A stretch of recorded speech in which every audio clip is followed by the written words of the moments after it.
Começa agora. Descobrindo a Revista Espírita. Os fatos, os fenômenos, as análises que auxiliaram Allan Kardec a consolidar os alicerces do Espiritismo. Descobrindo a Revista Espírita. Pesquisa e apresentação, Luiz Armando de Freitas Ferreira. A Revista Espírita iniciava o seu 5º ano em janeiro de 1862. O primeiro número incluía várias matérias em suas 32 páginas, cumprindo o programa inicialmente traçado de apresentar o relato das manifestações materiais ou inteligentes dos espíritos, aparições, evocações, bem como todas as notícias relativas ao espiritismo na época. Abrindo a edição, o codificador apresenta um ensaio de interpretação da doutrina dos anjos decaídos, no qual, dentre aquela racionalidade que o caracterizava, busca, sob a ótica espírita, entender e explicar tal tese. Nessa linha, começa realçando o papel da ciência em destruir dogmas antigos como o da formação do globo em 6 dias de 24 horas, desmistificado pelo estudo das camadas geológicas do planeta, mostrando que os 6 dias da criação representam períodos de uma extensão indeterminada. Pondera ser impossível descobrir qual parcela da verdade, a não ser com o auxílio da teoria espírita que, àquela altura, já resolveu uma porção de problemas até então insolúveis. Antes de prosseguir, procura estabelecer uma definição mais adequada para a palavra anjo, denominação aplicada tanto para os bons como para os maus, propondo substituí-lo por espírito, reservando anjo apenas para os espíritos puros, chamando os demais apenas espíritos bons ou maus. Avançando na abordagem propriamente, afirma que não conhecemos e talvez jamais venhamos a conhecer o ponto de partida da alma humana. Tudo quanto sabemos é que os espíritos são criados simples e ignorantes, que progridem intelectual e moralmente, que, em virtude do livre-arbítrio, uns tomaram o caminho bom, outros o caminho errado, que uma vez posto a pé no atoleiro se afunda cada vez mais, que depois de uma sequência ilimitada de existências corpóreas realizadas na Terra e em outros mundos, depuram-se e chegam à perfeição que os aproxima de Deus. Considera que um ponto de difícil compreensão é a formação dos primeiros seres vivos na Terra, cada um em sua espécie, desde a planta até o homem. A teoria a esse respeito, exarada em O Livro dos Espíritos, se nos afigura mais racional, embora só incompletamente e de modo hipotético ela resolve esse problema que reputamos insolúvel tanto para nós quanto para a maioria dos espíritos, e não seja dado penetrar o mistério das origens. Aquilo que dizemos do aparecimento do primeiro homem na Terra se estende à formação dos corpos, porque, uma vez formado o corpo, é mais fácil conceber que o espírito venha tomar conta dele. Dados os corpos a que nos propomos examinar aqui, é o estado dos espíritos que os animaram a fim de chegar, se possível, a definir de modo mais racional do que se tem feito até agora a doutrina da queda dos anjos e do paraíso perdido.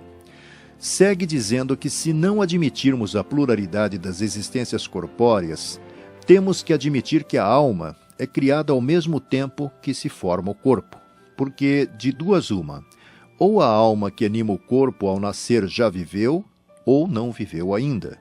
Entre as duas hipóteses não há meio termo. Ora, da segunda hipótese de que a alma não tenha vivido, decorrem uma porção de problemas insolúveis, tais como a diversidade de aptidões e de instintos incompatíveis com a justiça de Deus, a sorte das crianças que morrem em tenra idade, a dos cretinos, dos idiotas, ao passo que tudo se explica naturalmente se nos admitir que a alma já viveu e que, ao encarnar-se em novo corpo, traz o que havia adquirido anteriormente. Assim é que as sociedades progridem gradativamente, sem isto como explicar a diferença existente entre o presente estado social e o dos tempos de barbárie. Se as almas fossem criadas ao mesmo tempo que os corpos, as que hoje nascem seriam absolutamente novas e tão primitivas quanto as que viviam há milhares de anos. Acrescente-se que entre elas não haveria qualquer conexão, nenhuma relação necessária. Seriam completamente independentes umas das outras. Por que, então, as almas de hoje seriam melhor aquinhoadas por Deus que as dos antepassados? Por que compreendem melhor? Por que têm instintos mais apurados e costumes mais graves? Por que têm a instrução de certas coisas sem as haverem aprendido? Desafiamos uma solução a menos que se admita que Deus tenha criado almas de diversas qualidades conforme os tempos e lugares, irreconciliável com a ideia de uma soberana justiça.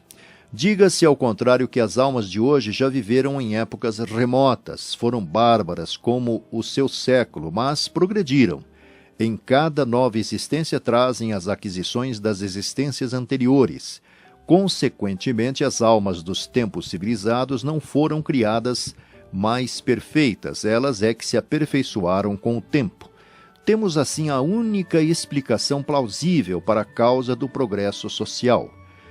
Justificando esses argumentos, Kardec acrescenta que, tirados da reencarnação, são essenciais para a compreensão de um fato de que falaremos a seguir.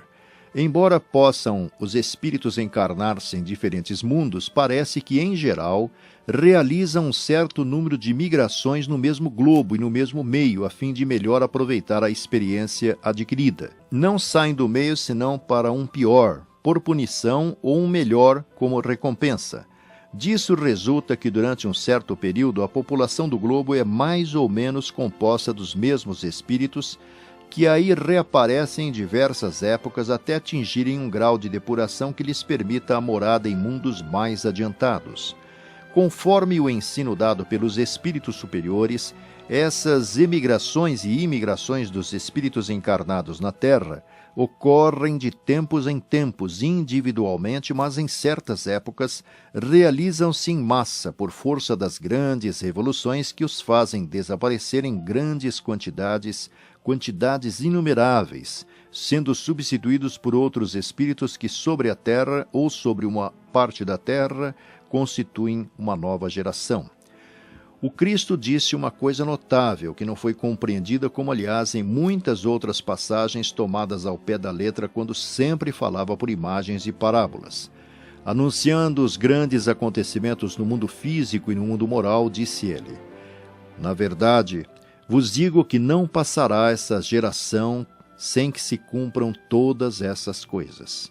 Ora, a geração do tempo do Cristo passou a 18 séculos sem que as coisas tivessem sido cumpridas. Disso devemos concluir ou que o Cristo se enganou, ou que é impossível, ou que suas palavras tinham um sentido oculto que foi mal interpretado. No próximo programa veremos a possível explicação encontrada por Allan Kardec.